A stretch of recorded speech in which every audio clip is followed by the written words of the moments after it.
Natugaw ang malinawon nga tulog sa usa ka pamilya sa Barangay Bula, General Santos City.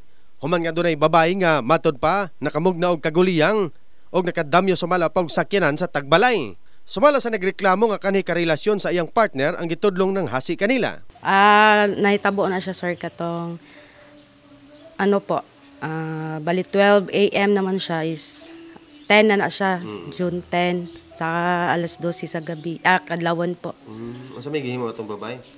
So, kuan sir ni adto lang siya og kalit dere kay nag-amok siya kuan na among sakyanan ba kay patulog nang tami ato sir niyan pag gawas na mo na naman gibundakan naman yag bato among kuan among pick up. Ito naggawas ko diri sa gate niya after ato paggawas ako gibira niya akong buhok gibugno ko niya. Dugay na sir kay sir buntis naman na siya niya. Nag-atubang naman na sila nanam sila agreement gikan pud sa barangay na wala na gid sila sustento na lang sa bata. Temporaryong nakustodiya sa Bula Police Station ang nagrumentadong si alias Sara og giangkon ini ang iyang sayop sa pasumangil nga nagapangayo lang matud pa siya og sustento para sa anak. Mali man ako to sir nga niadto ko dito kay trespassing ko. Tapos nakaguba pa jud ko sakyanan niya.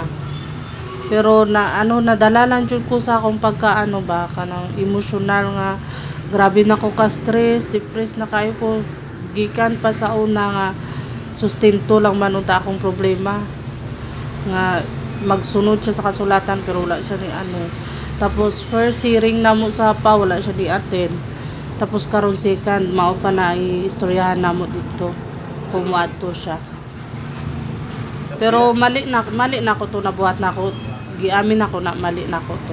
Sumala sa bagong kapuyo ni Sara, dili siya manghilabot sa isyu ni Sara og nang hinaot nga maariglo ang nahitabo. Ay wala man. Siyempre kung sa'yo mali gidi. Anang pumutapig ta sa sa mali. Kaya masamot pakadako. Masugot na sila. Oo, masugot sila eh. Nga maluwi po sila kay may bata po ni nga gamay. Samtang gipasabot ni Guy nga kabahin sa sustento sa unang anak sa iyang partner, naghatag sila apan adunay rason kung ngano nga ilang gilimitahan ang pagdawat sa inahan. Samtang andam usab siya nga makig-ariglo kung mobayad sa damyo sa sakinan si Sara. In the heart of changing lives, kini si Verjason, Brigada News.